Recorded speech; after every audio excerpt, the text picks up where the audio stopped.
അസ്സലാമലൈക്കും, welcome back. ഇന്നത്തേത് നോമ്പിന് ഉണ്ടാക്കിയിട്ടെടുക്കാൻ വേണ്ടിയിട്ട് പറ്റിയ ഈസി ആയിട്ടുള്ളൊരു സ്നാക്സാണ് ഇത്. നമ്മൾ പരത്തി കുഴയ്ക്കുകയും ചെയ്യുന്നില്ല, അതുപോലെ തന്നെ എണ്ണയൊന്നും ഇല്ലാതെയാണ് നമ്മളിത് ഉണ്ടാക്കിയിട്ടെടുക്കുന്നത്. നല്ല ഹെൽത്തിയാണ്, നല്ല ടേസ്റ്റിയാണ്. ഇത് ഉണ്ടാക്കുന്നതിന് കണ്ടു നോക്കാം, വീട്ടിലേക്ക് പോവാം.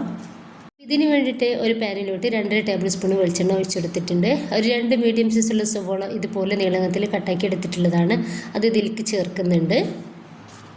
ഒരു സവോളയുടെ കൂടെ തന്നെ കുറച്ച് കാബേജ് എടുത്തിട്ടുണ്ട്, അതും ഒന്നിച്ചിന് ഇട്ട് കൊടുക്കുക. ഒപ്പം തന്നെ നമുക്ക് ഇതിലോട്ട് 2 ചെറിയ തക്കാളി നീളത്തിൽ കട്ടാക്കി എടുത്തത് കൂടി ചേർക്കുന്നുണ്ട്. ഇനിയിപ്പോൾ ഇതിലോട്ട് പച്ചമുളകിൻ്റെയും വെളുത്തുള്ളിയുടെയും ഇഞ്ചിയുടെയും പേസ്റ്റ് കൂടി ചേർക്കുന്നുണ്ട്. ഇതിലോട്ട് ആവശ്യത്തിനുള്ള ഉപ്പ് കൂടി ചേർത്തെടുത്തിട്ട് നന്നായിട്ടൊന്ന് മിക്സ് ആക്കി എടുത്തിട്ട് നമുക്ക് ഇതൊന്ന് വേവാക്കിയെടുക്കുക. നമുക്കിതൊന്ന് മൂടി വെച്ച് കൊടുക്കുകയാണെന്നുണ്ടെങ്കിൽ വേഗത്തിൽ തന്നെ ഒന്ന് റെഡിയായിട്ട് കിട്ടിക്കോളും. ഇതൊന്ന് വേവായിട്ട് കിട്ടിയ സമയത്ത് 1/2 ടീസ്പൂൺ മഞ്ഞൾപ്പൊടിയും 1 ടീസ്പൂൺ കാശ്മീരി മുളക് പൊടിയും 1/2 ടീസ്പൂൺ ഗരം മസാല പൗഡറും 1/2 ടീസ്പൂൺ മല്ലിപ്പൊടിയും ചേർത്ത് കൊടുത്തിട്ടുണ്ട്. ഇനിയിപ്പോൾ ഇത് നന്നായിട്ട് ഒന്ന് മിക്സ് ആക്കി എടുക്കുക. 1-2 മിനിറ്റ് നമുക്കിതുപോലെ ഒന്ന് മിക്സ് ആക്കി കൊടുക്കുക. ഈ ഒരു പൊടിയുടെ പച്ചമണം മാറി കിട്ടും വരെ മതി. ഇനിയിപ്പോൾ ഇതിലോട്ട് ഞാൻ കുറച്ച് മല്ലിയുടെ ഇല കൂടി ചേർത്ത് കൊടുക്കുന്നുണ്ട്. നന്നായിട്ടൊന്ന് മിക്സ് ആക്കി എടുക്കുക. ഇത്രയേ ഉള്ളൂ. അപ്പോൾ ഇതിലോട്ടുള്ള ഫില്ലിങ് ഒന്ന് റെഡിയായിട്ട് കിട്ടിയിട്ടുണ്ട്.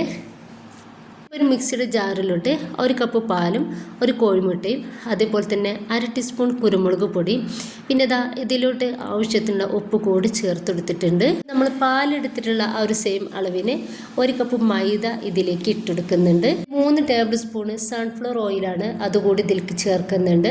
ഇനിയിപ്പോൾ ഇത് നന്നായിട്ട് നമുക്കൊന്ന് അരച്ചെടുക്കാം. സെയിം അളവിന് തന്നെ എടുക്കാൻ നോക്കുക. വെള്ളം കൂടി പോകും വേണ്ട, കുറഞ്ഞു പോകും വേണ്ട. ഇതുപോലെ ഒരു പാനിലോട്ട് ഞാനത് കുറച്ച് വെളിച്ചെണ്ണ ഇതുപോലെ ഒന്ന് തേച്ചെടുത്തിട്ടുണ്ട്. അതിലേക്ക് നമ്മൾ അരച്ച് വെച്ചിട്ടുള്ള ആ ഒരു മാവിൽ നിന്ന് 1/4 ഭാഗത്തോളം മാവ് ഇതിലേക്ക് ഒഴിച്ചെടുക്കുക. 2 ടേബിൾ സ്പൂണോളം മാവ് ഞാനൊന്ന് മാറ്റി വെച്ചിട്ടുണ്ട്. നമ്മൾ റെഡിയാക്കി വെച്ചിട്ടുള്ള ഒരു ഫില്ലിങ് കൈ കൊണ്ടിട്ട് തന്നെ നമ്മളിതാ ഇതുപോലെ എല്ലായിടത്തും ഒന്ന് പരത്തിയിട്ട് ഇട്ട് കൊടുക്കുക.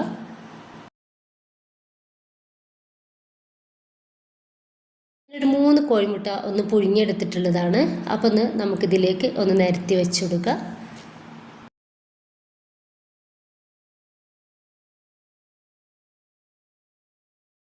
വെച്ചിട്ടുള്ള ഒരു മാവ് നമുക്കിതിൻ്റെ മേലേക്ക് ഇതുപോലെ വെച്ചെടുക്കാം.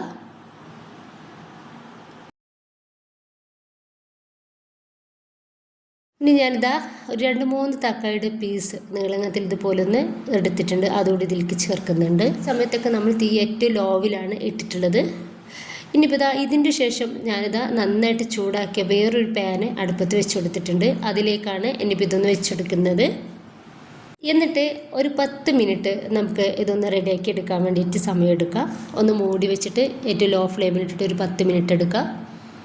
കറക്റ്റ് ഒരു 10 മിനിറ്റ് ആയപ്പോൾ ഞാനൊന്ന് തുറന്ന് നോക്കിയ സമയത്ത് നന്നായിട്ട് വേവായിട്ട് കിട്ടിയിട്ടുണ്ട്. മേൽഭാഗമൊക്കെ നന്നായിട്ട് ഡ്രൈ ആയിട്ട് വന്നിട്ടുണ്ട്. വേണമെങ്കിൽ മാത്രം നമുക്ക് വേറൊരു പാനിലേക്ക് ഇതുപോലെ ഇതൊന്ന് മറിച്ചിട്ട് കൊടുക്കുക. എന്നിട്ട് ജസ്റ്റ് 1-2 മിനിറ്റ് ഇതുപോലെ ഒന്ന് ചെറിയ തീയിൽ വെക്കുക. ഞാൻ വേറൊരു പാത്രത്തിലേക്ക് ഇട്ട് കൊടുത്തിട്ടുണ്ട്.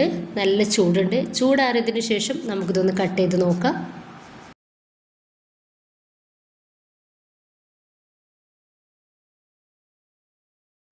അപ്പോൾ ഇതൊന്ന് കട്ട് ചെയ്തെടുത്തിട്ടുണ്ട്. അപ്പോൾ ഇത്രയേ ഉള്ളൂ. ഭയങ്കര ഈസിയാണ് കേട്ടോ നമുക്കിത് ഉണ്ടാക്കിയിട്ടെടുക്കാൻ വേണ്ടിയിട്ട്. ഇത്രയും സിമ്പിളായിട്ടുള്ള വേറൊരു പലഹാരം ഉണ്ടെന്നറിയാം. നല്ല ടേസ്റ്റാണ് കഴിക്കാൻ വേണ്ടിയിട്ട്. നോമ്പിനൊക്കെ നമുക്ക് ഉണ്ടാക്കിയിട്ടെടുക്കാൻ വേണ്ടിയിട്ട് പറ്റിയ ഈസി ആയിട്ടുള്ളൊരു സ്നാക്സാണിത്. എത്ര വേണമെങ്കിലും നമുക്കിത് കഴിക്കുകയും ചെയ്യാം കേട്ടോ. അപ്പോൾ എല്ലാവരും ഉണ്ടാക്കി നോക്കുക. നിങ്ങളുടെ അഭിപ്രായങ്ങൾ കമൻ്റായിട്ട് അറിയിക്കുക. ഇഷ്ടമായിട്ടുണ്ടെങ്കിൽ നിങ്ങളുടെ എല്ലാ സപ്പോർട്ടും ഉണ്ടാവുക ഇൻഷാ അല്ലാഹ്. ഓക്കെ.